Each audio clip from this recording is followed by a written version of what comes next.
Project 571, genetically engineered vampire created to destroy evil. What do you want? We need your help to kill a vampire. Malleus Maleficario. It was written by a witch. The first witch. Titania. That was a little snippet from The Witch's Hammer, the first film I ever solo directed, and it's just been remastered and re-released on Amazon. So if you like witches and vampires, then please do check it out. Anyway, let's get on with this week's episode. I maxed out so many credit cards. And I've been there, yeah. Yeah, I had to take out a loan, but honestly, I love the fact that I own my own gear now. And I'm getting paid work now from owning my own gear. Hi, Jim here, and you're listening to the Honest Filmmaker podcast. This week, I'm chatting to filmmaker Evan Marcewicz. Hi, Evan. How you doing? Good. Yourself, Jim? Very well, thank you. Thank you for chatting. So let's set this up for everyone listening and watching. Tell me a little bit about you as a filmmaker. Yeah, so recently I just actually finished my feature film. Outside of filmmaking, I've been in the industry for about going on almost 10 years, I think. Through various industries, whether that be theater, film, or TV even. So yeah, that's kind of a little bit. And did you go to film school? Was it self-taught? No. What happened was COVID screwed everything up for me, and I was going to community college, and second semester in, they were like, nope, we're closed. So I'm like, oh, great. So I ended up volunteering at a TV studio. Just a local small one, and that's where I learned a lot of my experience, funny enough. Right, okay. So then where we are now is you've shot a feature. So what made you go, right, that's what I'm going to do, I'm going to make a feature film? Well, so I was volunteering at the TV station for I think almost like 4 years, and what ended up happening was I'm like, this is fun. I want to do my own thing. So I was like, I love feature films. I want to, I had so many ideas in my head. I'm like, how are we going to shoot a feature film on a low budget? And so I was like, okay, the easiest way is to buy my own gear. So I started buying my own gear. And then eventually I was like, I wrote the script for the movie that's coming out now for the budget. And I wanted to do it justice, so I was like, we had to keep costs low. So I was like, all right, I'll do majority of the film, and we just went for it. And it was 4-day shoot, a 5-day shoot. We had to go back one day, and it was the most stressful time. Yeah, 5 days. Jeez, 5 days. Luckily, 4 days, it was just me and the main actor, and me, the main actor, a sound guy, and a few other crew members. And it worked. The story went with it. The story's very, it's basically very captivating, and it follows a lone person in basically living in a cabin for a few days.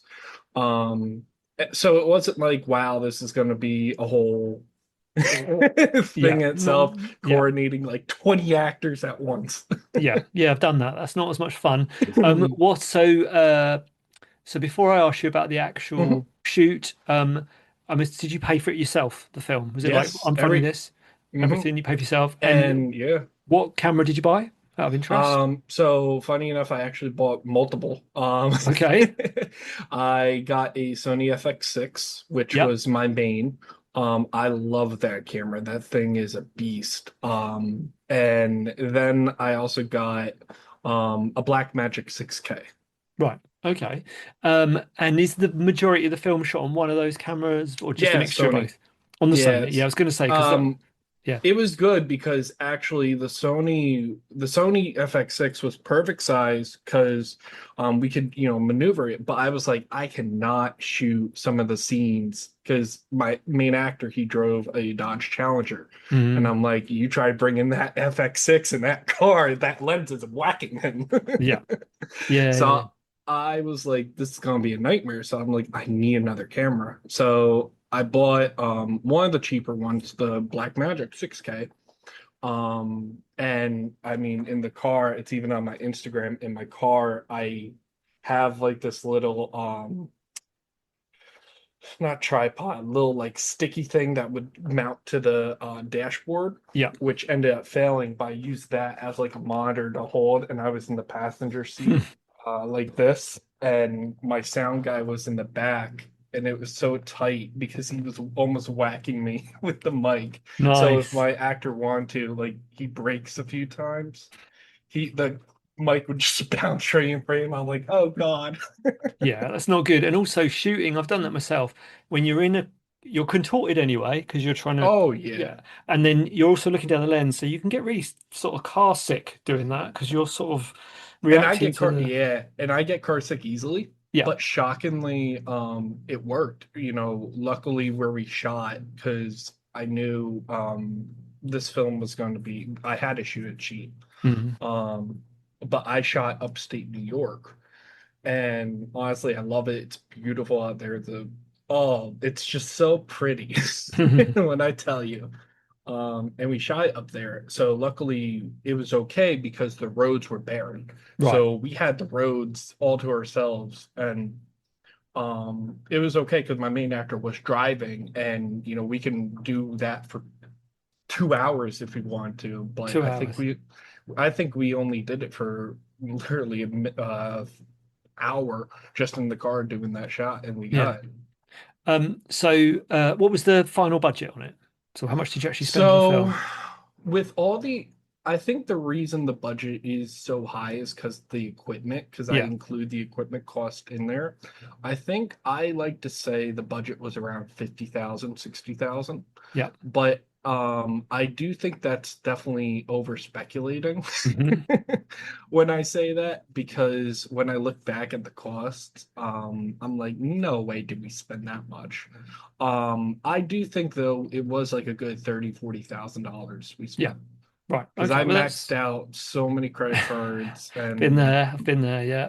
yeah, I had to take out a loan. So yeah, but honestly, I love the factor I own my own gear now, and Mm. I'm getting paid work now from owning my own gear. Yeah.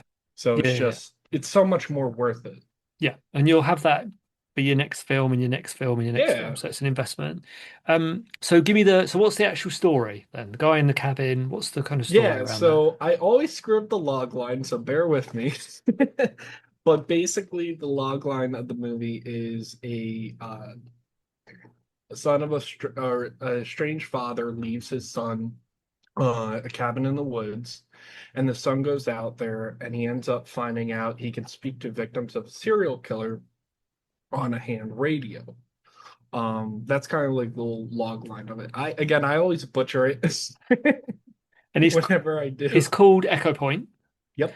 And so where are you at the moment with it? You've completed it. Is it gonna, Yes. so you in sales and distribution? What sort of phase are you in at the moment? Distribution basically. So the whole process of it is done. We're in the festival route currently. And then the distribution route. I think one distributor basically is interested. Mm. It's still in the, hey, let's see if other ones come in. Ideally, my goal is to get it released in August, Yeah. as that's also my birthday month, so I think that would be a Nice. cool birthday present. But yeah, that's kind of like where we're at now. And if you're planning to go direct to a distributor, you're not going to self-distribute. That's what your plan is it? No, ideally distribute. Excuse me. Ideally a distributor. We're going to go the route, but it's kind of, I really don't want to self-distribute it. Yeah. If it comes down to it, then yes. But ideally, the plan was to, or is to go the distributor route, and get it going possibly in theaters, even a small theatrical release on the Yeah. East Coast. Right. Okay. That sounds cool. And so you've made this feature film. I noticed on your IMDb you've got a load of other things bubbling, projects that you've either directed or you're about to direct. So Mhm. what do you think? you're sort of at the beginning of this journey and that you're about to sell your first feature film. But Mhm. how do you view the sort of state of micro budget film? What's your kind of view on it all? I honestly think it's probably one of the funnest, but also most stressful parts. My view when it comes to it would be I love the factor that you can, if you put your mind to it, you can make a film like this. Yeah. You can make a good film too, because a lot of times I think people get trapped in the asset of I need, 100, 200, $800,000 to make a film. But I'm like, some of the cinematography in this film looks like it's part of that film, Mm. part of the 100, 200, 300,000. So, it depends, I think, what you're able to do, what kind of budget you do have, what assets you do have available. And I do say, with the micro budget part, I feel a lot of filmmakers are more, oh, I don't have to spend any money to make a film. I've been on projects like that where they don't want to pay at all, or they're thinking they could get great work for free.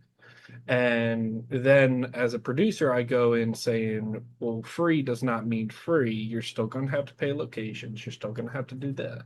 So I feel like the concept of it is great, but nothing is always free. Yeah. And I feel like some filmmakers go in saying, hey, look, we can make free movies. It'll be good. And I'm like, yeah, but you're still going to have to spend some money. Yeah. That's the concept of it. I could bring my gear, I could work for free, but you still got to pay locations and, possibly your sound guy and stuff. Yeah. Yeah. Yeah. No, it's a tricky one. I think there's never been an easier time to Hmm. make a film and even have Oh, it yeah. released. It's all in the past, there's always been kind of gatekeepers in front of that. Now you can buy your own equipment, like you say, you bought a nice camera, you don't have to get one that high end. You could go lower No, no way. spec, make a feature as long as you've got good sound, and you can definitely get something released. So we're in a good state in that way. I think the Hmm. difficult state we're in at the moment is that there's so much stuff being made. So trying to Hmm. sort of stick your head out amongst all of those other projects. Have you got a plan as far as marketing goes, or are you going to leave that to the distributor, or what's your thoughts on that? Yeah, so basically, marketing concept is already planned. I already am going to start releasing, I think ideally again in June, I'm going to be releasing stuff on social media, Hmm. to tease the movie, to tease the trailer. Some of the stuff is being, like the teaser trailer is still being held back due to music licensing. That is definitely another fun aspect I feel like most people don't understand, Hmm. and I can't blame them because that's Latin Yeah. sometimes. But yeah, music licensing is kind of like what's holding it back a bit. But yeah, I have a big decent marketing rollout that is ideally going to last for 2 months. 2 months, right? Okay, that's Hmm. interesting. And looking back on that film you've just made, what was the toughest? I mean, you've shot it in 5 days, which is just mental anyway. But I what know. was the toughest moment for you during that film shoot? So this is kind of funny because this is over a year ago, and one of my toughest part was coordinating it because that was one of the biggest aspects of coming up and doing that. And when I brought it up to my parents, they were like, wait, what? Like you're filming a movie?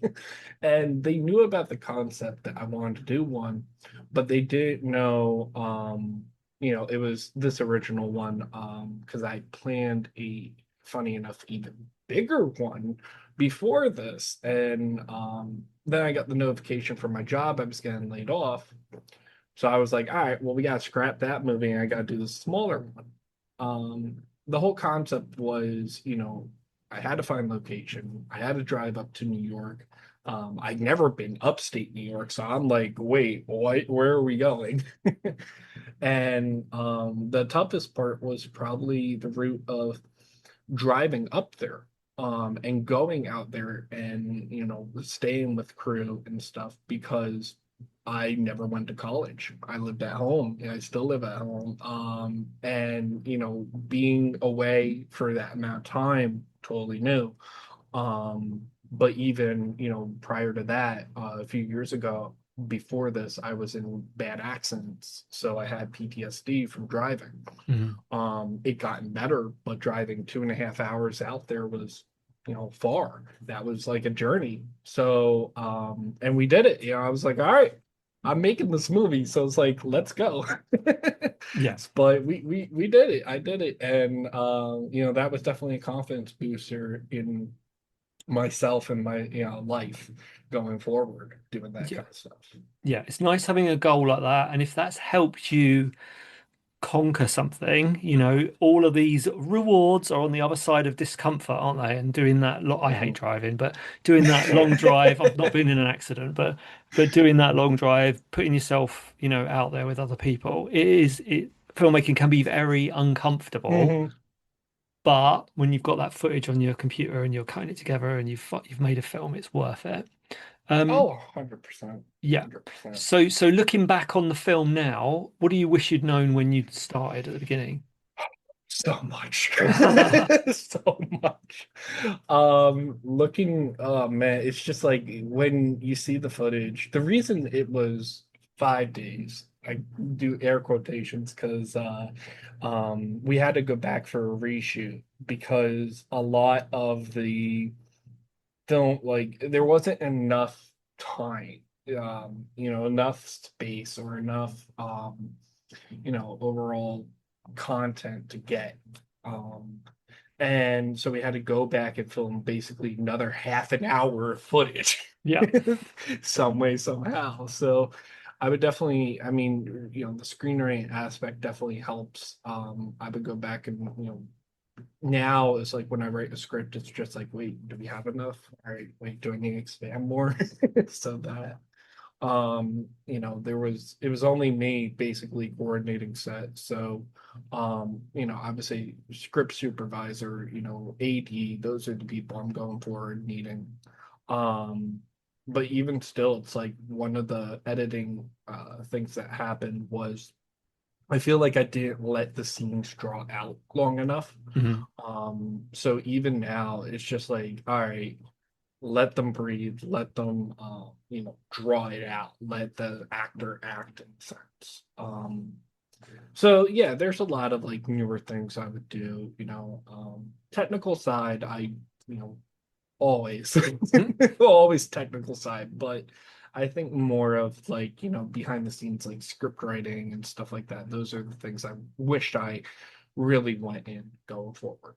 Yeah, yeah, and just to build on that, I think I'd say with the taking your time, it's also, and this can be tough when you've got a big crew. I've been in this situation before where you're really low on Mm, time, but you do need to just stop and go, hang on a minute, have I got everything I need?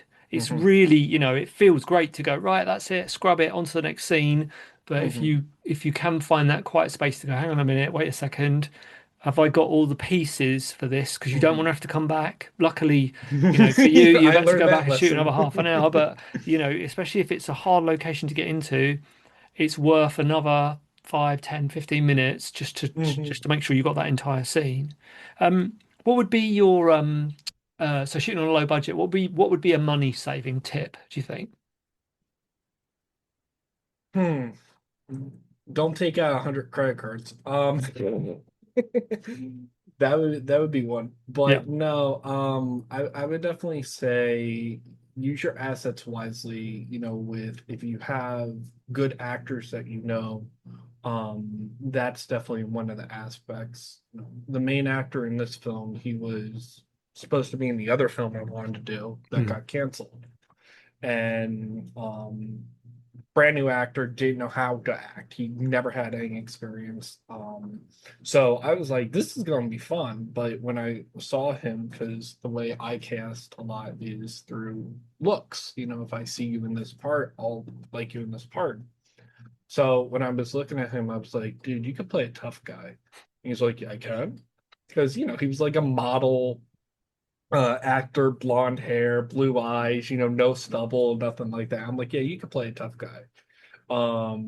So I told him, I'm like, all right, grow out your beard and stuff, and boom, he started playing that. But yeah, I would definitely say, if you can find good actors in your network, which are, they can be easier to come by, than you think. They'll do it for pretty cheap compared to, what you're paying, what you would be normally paying for crew. Mhm. I would also say if you are looking for cameras or equipment, buy used.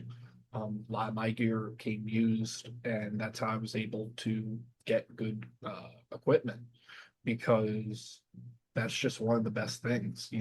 B&H sells used all the time. Your buddy might have a camera in the back closet. It's like everybody has that kind of gear.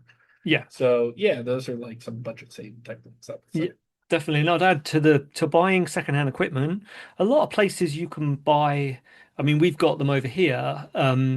Places that sell secondhand equipment come with a guarantee anyway. So, Mm-hmm. you're not, it might have some paint missing, but the actual sensor, the lens, everything's going to be exactly the same as you purchasing it new, and you've got a guarantee for a year. So yeah, buying secondhand equipment And is I a think, no-brainer. yeah, and I think a lot of my camera, I think all my cameras came secondhand. Mm. I mean, my Sony, I got like, the Sony FX6 especially. That one, funny enough, I found on Amazon. Oh, really? Oh, that's good. Yeah. And then the final thing I'll finish with is if you were speaking to somebody who is about to start work on their first feature film, what advice would you give them?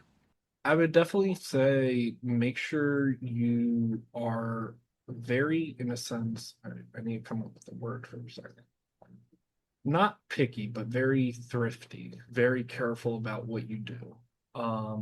Because it's your project, but don't be, in the sense, when I say thrifty, I mean make sure you got your assets together. Make sure you got the right crew.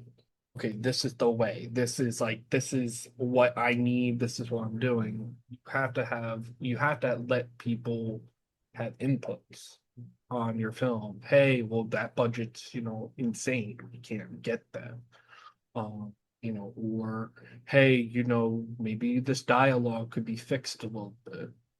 I've been on many projects where people are tunnel visioned into their aspect, and they fired me because I'm giving reality to them, saying, look, a distributor isn't going to like this, or you want to raise $2 million crowdfunding for your movie, that's not happening. So I would definitely say don't let other people have your input. Your film can be great, but you gotta hear other people out, or else your film sadly won't go anywhere. Um, so yeah, be a little thrifty with your film. Be a little, make sure you have the right crew, but don't be so narrow-sighted to the bit where it's like they can't say anything. They're just yes men.